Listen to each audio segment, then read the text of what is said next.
আসসালামু আলাইকুম। যুবরাজ university question bank সমাধান পর্বে আজকে আমরা কোশ্চেন ট্যাব 11 দেখব। তো খুবই ইম্পর্টেন্ট একটা টপিক। তো প্রথমত তো কার্বক্সিলিক অ্যাসিড, আমরা তো জানি যে কার্বক্সিলিক অ্যাসিডের কি হয়, সক্রিয়তা সিরিজের সবচেয়ে উপরে থাকে COOH। এটা তো হচ্ছে কার্বক্সিলিক অ্যাসিড। তো অ্যাসিডের মধ্যে আমরা কি জানি যে সম্পৃক্ত থাকতে পারে, অসম্পৃক্ত থাকতে পারে। এখানে কিছু নাম দিয়ে দিচ্ছে আর কি, যে সম্পৃক্ত কোনগুলা, অসম্পৃক্ত কোনগুলা, এগুলো একটু দেখে রাখো। কজ পরীক্ষা এরকম আসে যে নিচের কোনটি সম্পৃক্ত ফ্যাটি অ্যাসিড। তো এই যে লিনোলিক, তারপরে অলিক, অ্যাক্রোলিক, এগুলো হচ্ছে আমার অসম্পৃক্ত। আর প্রোপানিক অ্যাসিড, তারপর হচ্ছে পামিডিক অ্যাসিড, এগুলো হচ্ছে সম্পৃক্ত, আমরা সামনে দেখবো। আর মনোকার্বক্সিলিক অ্যাসিড মানে কি, মানে জাস্ট একটা সিরাবল ওইচ থাকবে। আর ডাইকার্বক্সিলিক অ্যাসিড, ওই যে হুক্কু, হুক্কু কি মানে HOOC,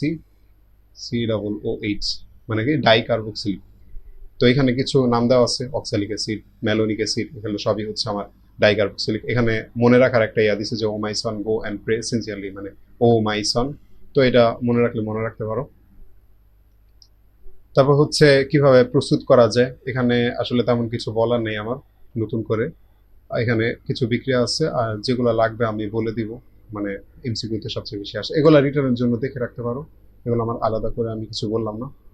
এই যে সায়ানাইডের আদ্রবিলিশন, এটা কিন্তু আমাদের সামনে বারবারই অনেক লাগবে। কি হয়, এখানে RCN থাকে, H2O, একদম ডিরেক্ট আদ্রবিশ্লেষণ করতেছে। আসলে সায়ানাইডের থেকে যে আমাদের জৈব অ্যাসিড প্রস্তুতি, এটা কিন্তু মানে অনেক ধাপে হয়ে থাকে। প্রথমে আমরা সায়ানাইড নেই, তারপরে এখান থেকে হচ্ছে আমরা অ্যামিন পাই, অ্যামিনকে তারপর হচ্ছে নাইট্রাস অ্যাসিডে দিলে হচ্ছে ওখান থেকে আমরা OH পাই, ওইটাকে আমরা জারণ করে হচ্ছে অ্যালডিহাইড পাবো, সেখান থেকে জৈব অ্যাসিড পাবো। তো ওই যে এখানে একদম ডিরেক্ট আদ্র বিশ্লেষণটা দেখানো হয়েছে, আমরা সামনে দেখবো যে এগুলা কিভাবে কিভাবে ঘটে, তাই আমি এখানে তেমন কিছু বলতেছি না। তারপর গ্রিগনাট বিকারক, আমরা তো জানি RMGX, তার সাথে যদি আমরা কার্বন ডাইঅক্সাইড দিই, তখন কি হবে, এই যে এখানে MgX আছে, এটা চলে যাবে এই কার্বনের হাতে, আর ওইদিকে হচ্ছে আমার আলাদা হয়ে যাবে। তারপর ওখান থেকে আমরা জৈব অ্যাসিড পাবো। তারপর হচ্ছে অ্যামিন, অ্যামিন কি অ্যামোনিয়ার জাতক। অ্যামিনকে আমরা কি দ্বারা বুঝি, যে NH2 থাকে। আর এখানে হচ্ছে আমরা কার্বনে কি দেখছিলাম, যে 1 ডিগ্রি, 2 ডিগ্রি, 3 ডিগ্রি পর্যন্ত হয়, বাট অ্যামিনে কিন্তু 4 ডিগ্রি পর্যন্ত যায়।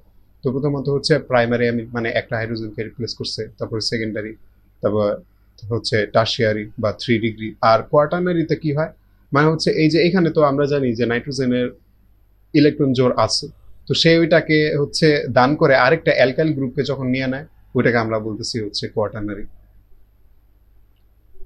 তারপর এখানে অ্যামিনের প্রস্তুতি, নাইট্রাইল ও আইসোনাইট্রাইল। নাইট্রাইল থেকে আমরা কি পাবো, নাইট্রাইল থেকে এই যে এখানে আমরা দেখতেছি যে ইথাইল সায়ানাইডের সাথে হচ্ছে 4টা হাইড্রোজেন দিচ্ছে, আর লিথিয়াম অ্যালুমিনিয়াম টেট্রাহাইড্রেটের সাথে শুষ্ক ইথাইলের উপস্থিতিতে আমরা হচ্ছে ইথাইল অ্যামিন পাইছি। তাহলে এইটা কি পাইছি, এটা হচ্ছে আমরা প্রাইমারি অ্যামিন পাইছি। আর যখন আমরা আইসোনাইট্রাইল নিব, এই যে সায়ানাইডে কিন্তু হচ্ছে আমরা, মানে নাইট্রাইলে হচ্ছে আমরা প্রাইমারি পাইছি, আর আইসোনাইট্রাইলে আমরা কি পাবো, 2 ডিগ্রি।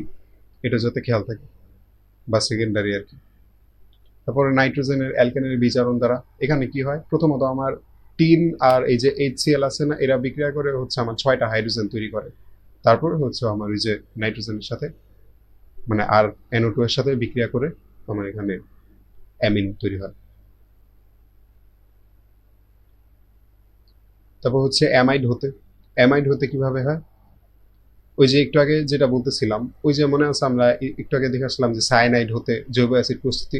তো এইখানেও কিন্তু এই যে এই স্টেপগুলোও কিন্তু থাকে। এই যে ওইখান থেকে সায়ানাইড হতে আমরা হচ্ছে NH2 পাই, তারপর এটাকে যখন লিথিয়াম অ্যালুমিনিয়াম টেট্রাহাইড্রেটের সাহায্যে দিই, তখন এই যে NH2 যুক্ত হচ্ছে। তারপরে এখানে আমরা কি করি, এখানে হচ্ছে আমরা HNO2 বা ONO দিই আর কি। HNO2 দিলে এখানে হচ্ছে এই HNO2 দেওয়ার কারণে এখানে OH যুক্ত হবে, ওইখান থেকে হচ্ছে আমরা অ্যালডিহাইড পাবো, ওইখান থেকে আমরা জৈব অ্যাসিড পাবো। তো এখানে আসলে ভিতর ভিতরে সব সেম বিক্রিয়াই ঘুরে ফিরে। তারপর যদি আমরা দেখি হফম্যান ক্ষুদ্রাংশকরণ বিক্রিয়া, হফম্যান ক্ষুদ্রাংশকরণ বিক্রিয়ায় যেটা হয়, আমরা ডিকার্বক্সিলেশন বিক্রিয়া কি দেখছিলাম, যে কার্বন সংখ্যা 1 কমে যায়। হফম্যান ক্ষুদ্রাংশকরণেও আসলে অনেকটা সেম কাহিনী ঘটে। আর হফম্যান ক্ষুদ্রাংশন আমরা অলওয়েজ মনে রাখবো যে অলওয়েজ কি তৈরি হবে, প্রাইমারি অ্যামিন, এটা যদি খেয়াল থাকে, এটা কিন্তু আসে। আর কি কি ব্যবহার হচ্ছে এটা একটু খেয়াল রেখে, কছে এগুলা দেখলে বুঝবা যে হফম্যান ডিগ্রেডেশন হইতেছে, যে ব্রোমিন, তারপর কস্টিক সোডা বা কস্টিক পটাশ দ্রবণ দ্বারা উৎপন্ন করলে প্রাইমারি অ্যামিন উৎপন্ন হয়। এখানে হচ্ছে অ্যামিনো মূল অ্যামাইড অপেক্ষা কার্বন একটি কম থাকে, যার কারণে এই ক্ষুদ্রাংশকরণ বিক্রিয়া ভালো। ওই যে ডিকার্বক্সিলেশন বিক্রিয়া আমরা কি দেখছিলাম, যে কার্বন সংখ্যা কমে যাচ্ছে। এই যে এখানে যেটা ঘটতেছে, এই যে অ্যামিন প্লাস ব্রোমিন আর কেওএইচ দিলাম, তারপর এখানে ওই যে NH2টা যুক্ত হয়ে যাচ্ছে আর এর সাথে, আর ওইদিকে পটাশিয়াম ব্রোমাইড, তারপরে পটাশিয়াম কার্বন এগুলো তৈরি করতেছি। এখান থেকে আমরা কি পাচ্ছি, যে মিথাইল অ্যামিন, অর্থাৎ 1 ডিগ্রি অ্যামিন বা প্রাইমারি অ্যামিন পাচ্ছি। তারপরে এখানে হচ্ছে পারস্পরিক রূপান্তর দেখাইছে, যে 1 ডিগ্রি অ্যামিন থেকে 2 ডিগ্রি, 3 ডিগ্রি। এই যে 1 ডিগ্রি অ্যামিন আমি প্রথমে নিলাম, তারপরে এখানে এই যে অ্যালকাইল হ্যালাইড, তারপর সোডিয়াম হাইড্রোক্সাইড দিছি। প্রথমত আমার 1 ডিগ্রি তৈরি হইলো, তারপর ওইখান থেকে আমরা 2 ডিগ্রি পাবো, 2 ডিগ্রি থেকে আমরা 3 ডিগ্রি পাবো, মানে এটা হচ্ছে পারস্পরিক রূপান্তর। আর এখানে অ্যালকাইল হ্যালাইডের সাথে অ্যানিলিন বিক্রিয়া করে যে 2 ডিগ্রি 3 ডিগ্রি বিক্রিয়া করে, ওগুলা দেখাইছে। অ্যামিনের ক্ষারকত্বের সঠিক ক্রম, অ্যামিনের ক্ষারকত্বের জন্য আমরা যেটা মনে রাখবো, 213 অ্যামোনিয়া, 213 অ্যামোনিয়া, তারপর অ্যারাইল NH2। অ্যারাইল মানে হচ্ছে ওই যে বেঞ্জিনটা, NH2। তো এখানে আমরা কি বলতেছি, যে 2 ডিগ্রি, 1 ডিগ্রি, 3 ডিগ্রি, তারপরে অ্যামোনিয়া। তাহলে 2 ডিগ্রি খুঁজবো প্রথমে, তাহলে হ্যাঁ প্রথমেটাই তো 2 ডিগ্রি, তারপরে 1 ডিগ্রি, 3 ডিগ্রি, তারপরে অ্যামোনিয়া, আর ওদিকে অ্যারাইল NH2 বা পিএইচও লেখা হয় অনেক সময়। এখানে বলছে যে যেটা অ্যাস্টারহিত অ্যাসিডতে কোন হাইড্রোজেন গুলো বেশি অম্লীয়। তো এখান থেকে আমরা বুঝতেছি যে 3 নাম্বার মানে হচ্ছে এই যে আমি যদি দেখাই মার্ক করে, যে এখানে কিন্তু এই হাইড্রোজেনটা হচ্ছে বেশি অম্লীয় হবে। কেন?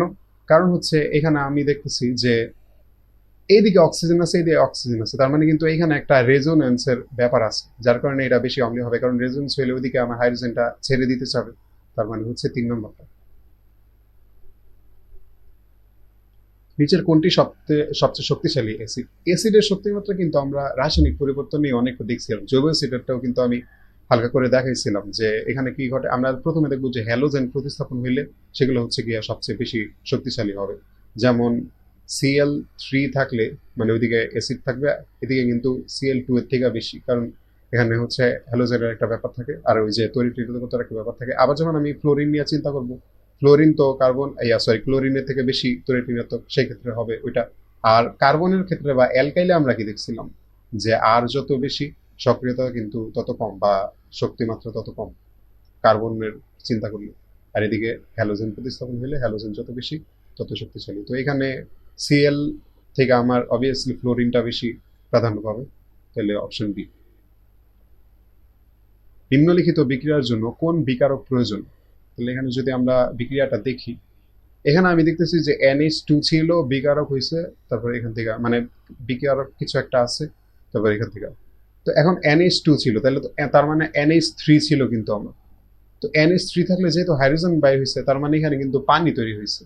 তাহলে পানি তৈরি হইলে এখানে NH, তার মানে এখানে OH ছিল, আর ওইদিকে একটা হাইড্রোজেন, তাই না? তার মানে এখানে আসলে কি ছিল, COOH, CH3, মানে অ্যাসিড ছিল আর কি।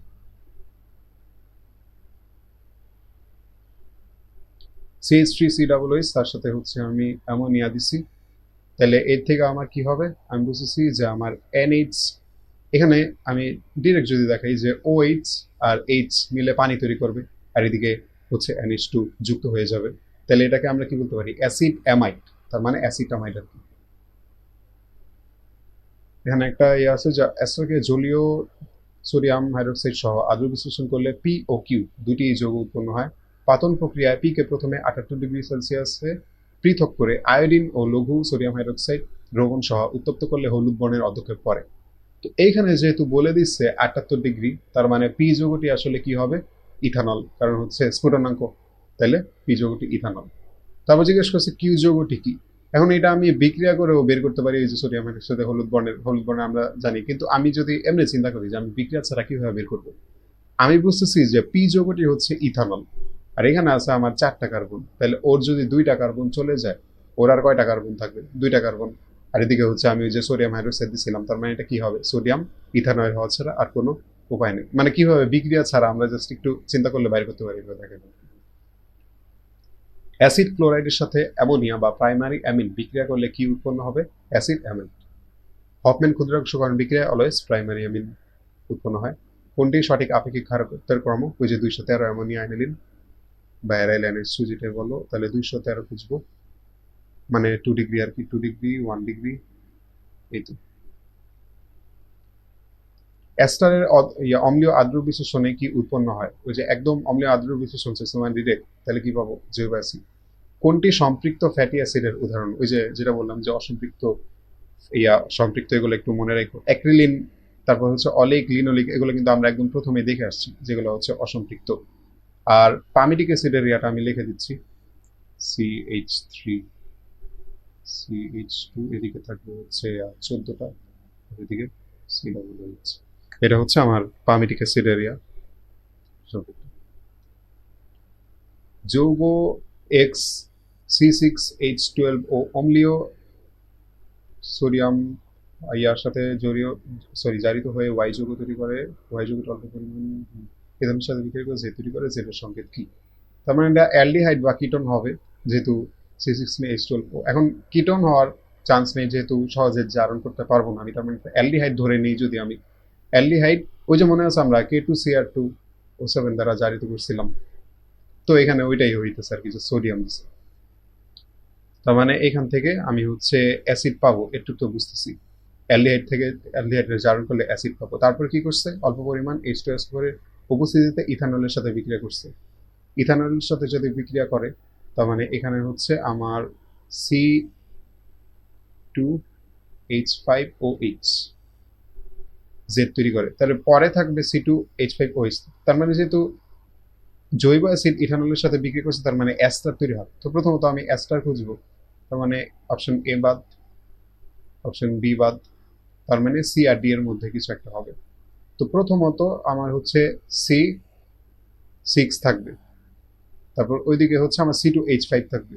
তাহলে এই যে C2H5, আর এদিকে C5, যেহেতু ওইদিকে মাঝখানে কার্বন, মানে প্রথমে 6টা আর ওইদিকে হচ্ছে আমার 2টা থাকবে।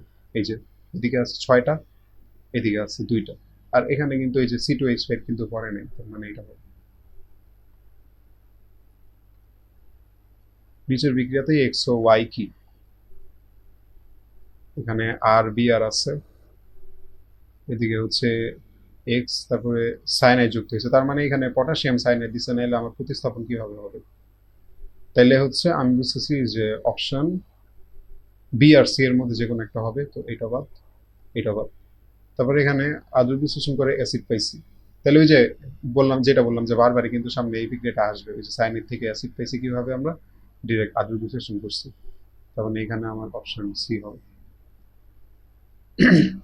বর্ণালীর সাহায্যে 1 ডিগ্রি অ্যারোমেটিক অ্যামিন শনাক্ত করা যায় কিভাবে? প্রাইমারি অ্যামিন হোক, সেকেন্ডারি অ্যামিন হোক, এই সব ক্ষেত্রে আমরা OH ইউজ করি। OH মানে কি? OH হচ্ছে আমার ওই যে HNO2 আর কি, নাইট্রাস অ্যাসিড। তো প্রাইমারি অ্যাসিড মানে প্রাইমারি অ্যামিন হোক, তারপরে সেকেন্ডারি অ্যামিন হোক, এগুলো সব ক্ষেত্রেই আমরা নাইট্রাস অ্যাসিড দ্বারা শনাক্ত করতে পারি। তো এই যে এই ONOটা কিসের থেকে পাই, বা HNO2 কিসের থেকে পাই? NaNO2 প্লাস HCl, এখান থেকে হচ্ছে আমরা ওই যে HNO2 পাই, ওইদিকে যুক্ত হয়। তাহলে এটা কোনটা হবে? নিচের কোনটি সবচেয়ে অম্লীয়? ওই যে ক্লোরোফিনল হবে, কারণ ক্লোরিনের ব্যাপার আছে। আনারসে কোন এস্টার বিদ্যমান? ইথাইল বিউটানয়েড। নিচের কোন অঞ্চলে আয়ের বর্ণালীর সাহায্যে সি ডাবল মূলক শনাক্ত করা, ডাবল হতো না, সিও মূলক শনাক্ত করা যায়? এই যে এখানে কিন্তু বলে দিচ্ছে যে সি ডাবল এইচ, কারণ সিএইচও হইলে কিন্তু আবার আলাদা রেঞ্জ হইতো, এটা যাতে খেয়াল থাকে, এই জন্য কিন্তু ইচ্ছা করে বলে দিচ্ছে। কার্বনিল তো আমরা জানি যে এই সি ডাবল এইচও পাইতেছি, আবার ওইদিকে অ্যালডিহাইড কিটোনেও আছে। নিচের কোনটির আদ্র বিশ্লেষণে অ্যাসিটিক অ্যাসিড? বারবার সেম কোশ্চেন, আরসিএন। নিচের কোন অ্যাসিডে সি ডাবল ও এইচ মূলক নেই? Ethanoic acid, lactic acid, picric acid, palmitic acid. মনে আছে পিক্রিক অ্যাসিড যে আমি স্ট্রাকচার রেখে দেখাইছিলাম যে 2,4,6 ট্রাইনাইট্রো, তো এটাই তো হবে। আর ইথানোইক অ্যাসিড, ল্যাকটিক অ্যাসিড এগুলোতে তো থাকে। আর পিক্রিক অ্যাসিডে সি ডাবল ও এইচ না থাকা সত্ত্বেও এটা অ্যাসিড কেন? কারণ ওই যে রেজোনেন্স ঘটে, ওইদিকে এইচ প্লাসটা ছেড়ে দেওয়ার প্রবণতা থাকে। কোন যৌগটি বেশি ক্ষারধর্মী? সেকেন্ডারি অ্যামিন, 2 ডিগ্রি যেহেতু প্রথমে, তাহলে সেকেন্ডারি। নিচের 4টি কার্বক্সিলিক অ্যাসিডের জাতকের মধ্যে কোনটি কম সক্রিয়? কম সক্রিয় চাইছে, তো আমি অ্যাসিডের এই অ্যাসিড জাতকের সক্রিয়তা সিরিজটা লিখে দিচ্ছি। আচ্ছা, এখানে তো লেখাই আছে, তাহলে আমি জাস্ট বাংলাটা বলে দিই। সেটা কি, যে প্রথমত হচ্ছে অ্যাসিড হ্যালাইড, তারপরে হচ্ছে অ্যাসিড অ্যানহাইড্রাইড, ওই যে পানি বের হয়ে যায় যে আমরা দেখছিলাম। তাহলে প্রথমত অ্যাসিড হ্যালাইড, তারপরে হচ্ছে অ্যাসিড অ্যানহাইড্রাইড, তারপরে হচ্ছে অ্যাস্টার, তারপরে হচ্ছে অ্যাসিড অ্যামাইড। এই সক্রিয়তা সিরিজটা যাতে খেয়াল থাকে, তাহলে সবচেয়ে বেশি সক্রিয় আবার বলতেছি acid halide, acid anhydride, ester, তারপর হচ্ছে অ্যাসিড অ্যামাইড। তাহলে কম সক্রিয় চাইছে, তাহলে অ্যাসিড অ্যামাইড খুঁজবো আর কি। এই যে অপশনে কার্বিল অ্যামিন পরীক্ষার মাধ্যমে কোন ধরনের যৌগ শনাক্ত করা যায়? কার্বিল অ্যামিন পরীক্ষা দ্বারা আমরা হচ্ছে প্রাইমারি অ্যামিন খুঁজি আর হচ্ছে ক্লোরোফর্ম শনাক্তকরণ করতে পারি আর কি। তাহলে প্রাইমারি অ্যামিন, কার্বিল অ্যামিনে হচ্ছে আমি সামনে দেখাচ্ছি ক্লোরোফর্ম। ক্লোরোফর্ম নিয়ে আমাদের অবশ্য আলাদাই আছে। আর কার্বিল অ্যামিনে আমরা কি ইউজ করি? এই যে ক্লোরোফর্ম প্লাস পটাশিয়াম হাইড্রোক্সাইড, আর অবশ্যই অ্যালকোহলই ওটা ইউজ করতে হবে, নাহলে তো প্রতিস্থাপন করতে হবে। বেনজামাইডের হফম্যান ক্ষুদ্রাংশকরণ, যেহেতু বেনজামাইড আর হফম্যান ক্ষুদ্রাংশকরণ হয়েছে, তাহলে NH2 যুক্ত হইলে অ্যানিলিন পাবো অবভিয়াসলি। তাহলে অ্যানিলিন। ভিনেগার কি? এটা তো আমরা সবাই জানি, 6 থেকে 10%। অ্যাসিড প্লাস ROH, এখানে কি তৈরি হবে বলছে? আচ্ছা, যৌগটি হচ্ছে, তাহলে এখানে হচ্ছে H আর OH চলে যাবে, আর ওইদিকে O যুক্ত হয়ে যাবে, মানে OR যুক্ত হয়ে যাবে, অর্থাৎ পানি তৈরি করবে, আর ওইদিকে OR যুক্ত হইলে অবভিয়াসলি এটা আমার কি হয়ে যাবে? RCOOR। তাহলে এটা হচ্ছে অ্যাস্টার। কোন বিকারক দ্বারা প্রাইমারি অ্যামিন শনাক্ত করা যায়? তাহলে যেটা বললাম যে আমরা এখানে কার্বিল অ্যামিন পরীক্ষা করি, ক্লোরোফর্ম প্লাস KOH অ্যালকোহলীয়। বোতল গ্যাস বা এলপি গ্যাসের সিলিন্ডারে কি থাকে? Propane, butane. Option D. পাকা ফলের সুগন্ধের মূল কারণ অ্যালিফ্যাটিক অ্যাস্টার। মুখস্থ টাইপের কোশ্চেন। 0°C তাপমাত্রায় অ্যানিলিন এবং NaNO2HCl এর বিক্রিয়ায় উৎপাদককে কক্ষ তাপমাত্রায় রেখে দিলে কি তৈরি হবে? আচ্ছা, এখানে একটা জিনিস বলে রাখি, সামনে পাইলে ভালো হইতো। আমি একটু দেখতেছি এমসিকিউটা সামনে আছে কিনা। এখান থেকেই বলে দিই। সেটা হচ্ছে যে নাইট্রাস অ্যাসিডের সাথে বিক্রিয়া করে, ওই যে মনে আছে আমি কি বলছিলাম যে RNH2 যখন আমরা পাই, তখন যখন এখানে ONO দিব, ONO কিভাবে পাই? ওই যে NaNO2+HCl। তো এখানে ONO দিলে কি হয়? এখানে এই যে OH যুক্ত হয়ে যায়, অর্থাৎ ROH যুক্ত হয়। আর এদিকে হচ্ছে এই যে সোডিয়ামটা আছে না, এই যে এখানে তো একটা আছে, তোমার সরি সরি সোডিয়াম বলতেছি, নাইট্রোজেন, নাইট্রোজেন গ্যাস বুদবুদ আকারে বের হয়ে যায়, আর ওইদিকে হচ্ছে আমার H2O তৈরি করে। এটা কার ক্ষেত্রে হয়? এটা হচ্ছে আমার এই যে অ্যালিফ্যাটিক ইয়ার ক্ষেত্রে হবে, অ্যামিনের ক্ষেত্রে হবে। এই যে NH2 বের হয়ে, মানে যখন আমি নাইট্রাস অ্যাসিড দিব, তখন হচ্ছে আমার এরকম অ্যালকোহল আমি সাথে সাথে পেয়ে যাচ্ছি। তাহলে এটা গেল হচ্ছে আমার অ্যালিফ্যাটিকের ক্ষেত্রে। আর অ্যারোমেটিকের ক্ষেত্রে যেটা হয়, এই যে এখানে কিন্তু অ্যানিলিন, তাহলে এটা কিন্তু আমরা বলতে পারি যে এটা NH2। এইখানে যখন আমরা দিব, তখন কিন্তু আমার সাথে সাথে এই যে OH যুক্ত হবে না। এখানে কিন্তু আমরা এই যে এই অ্যালিফেটিকে আমরা কি দেখতেছিলাম, ডিরেক্ট কিন্তু ওই যে ROH পাচ্ছিলাম, কিন্তু এখানে কিন্তু সাথে সাথে আমার OH যুক্ত হয় না। এখানে আসলে আমার দুইটা বিক্রিয়া দিয়ে যায়, মানে দুইটা না, মানে একটা বিক্রিয়া দিয়ে যায়, এটা থেকে একটা, তারপর ওইটা থেকে একটা। এখানে প্রথমত হচ্ছে আমার ডায়োজোনিয়াম লবণ তৈরি হয়, বুঝা গেছে কি বলছি? তারপরে যখন এটাকে আমরা কক্ষ তাপমাত্রা মানে 25°C দেই, তখন হচ্ছে কি আমরা OH পাই। তো এটা যাতে খেয়াল থাকে, এটা হচ্ছে বলা যায় অ্যারোমেটিক অ্যামিন আর অ্যালিফেটিক অ্যামিনের মধ্যে পার্থক্য আর কি, যে আমরা কিন্তু এখানে ডিরেক্ট পাচ্ছি না। প্রথমত এই যে NH2 আছে না, এখানে হচ্ছে আমার ডায়োজোনিয়াম লবণ তৈরি হবে ইন্টু Cl। তারপর যখন 25°C HOH দিলাম, তখন যে হচ্ছে আমার OH যুক্ত হয়, এটা যাতে খেয়াল থাকে। তাহলে এখানে হচ্ছে আমার ফেনল কিভাবে পাই, আশা করি বুঝে গেছি, যে কক্ষটা আমার রেখে দিলে বলে দিছে কিন্তু। আর যদি এটা না বলে দিত, তাহলে প্রথমে আমার কি তৈরি হতো? ডায়োজোনিয়াম লবণ। নিম্নোক্ত যৌগগুলোর মধ্যে কোনটি সবচেয়ে বেশি ক্ষারীয়? ক্ষারীয় চাইছে, তাহলে আবার ওই যে 213 হবে। তাহলে 2 ডিগ্রি কোথায় আছে? এখন এইটা কিন্তু 1 ডিগ্রি বাদ, এটা 3 ডিগ্রি বাদ। এখন 2 ডিগ্রি কিন্তু আমি আবার দুইটা পাচ্ছি, বি আর ডি তে। এখন তাহলে কোনটা হবে? অপশন বি হবে। কেন? কারণ এই যে C2H5 এখান থেকে ইলেকট্রন মেক কিন্তু বেশি যাবে এটা এই অপশন ডি এর তুলনায়। 2,4-ডাই-নাইট্রোফিনাইল হাইড্রোজেন, এটা তোমরা লাস্ট ক্লাসে পড়ছি, কিটোন টাইপ। অ্যাসিটিক অ্যাসিডের স্ফুটনাঙ্ক মুক্ত 118°C। তারপর ওই যে Br2KOH, এটা দেখলে কি মনে রাখতে বলছিলাম, যে হফম্যান ডিগ্রেডেশন বিক্রিয়া এগুলো ইউজ হয়।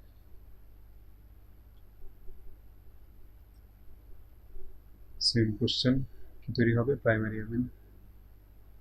তারপর এটা তো এখন দেখাই দিছি যে এখান থেকে আমরা ডিরেক্ট পাইলে ওখানে কিন্তু প্রথমে ডায়াজোনিয়াম লবণ তৈরি হয়, এটা যাতে খেয়াল থাকে। অ্যাসিড জাতকের মধ্যে কোনটি সবচেয়ে অধিক সক্রিয়? অধিক সক্রিয় কোনটা দেখাইছিলাম? হ্যালাইড না? তাহলে অপশন এ। নিচের কোনটি মনোকার্বক্সিলিক অ্যাসিড শ্রেণীভুক্ত নয়? মানে কোনটি ডাইকার্বক্সিলিক অ্যাসিড জানতে চাইছে আর কি। তো ওই যে অক্সালিক অ্যাসিড উক্কু।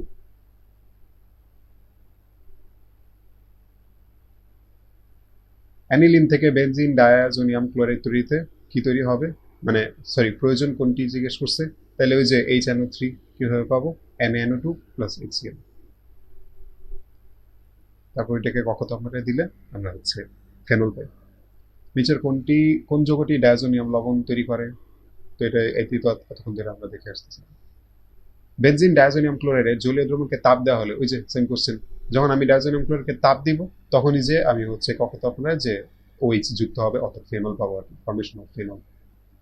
তো বলা যায় আমাদের এই টাইপ শেষ। খুবই ইম্পর্টেন্ট আসলে কিছু কোশ্চেন ছিল, আর ঘুরে ফিরে ওই যে সেম কোশ্চেনই। জৈব যুগে আসলে পারস্পরিক রূপান্তর অনেক বেশি করা যায়, তো তাই দেখা যায় যে ঘুরে ফিরে আমরা সেম টাইপই চলে যাই আর কি।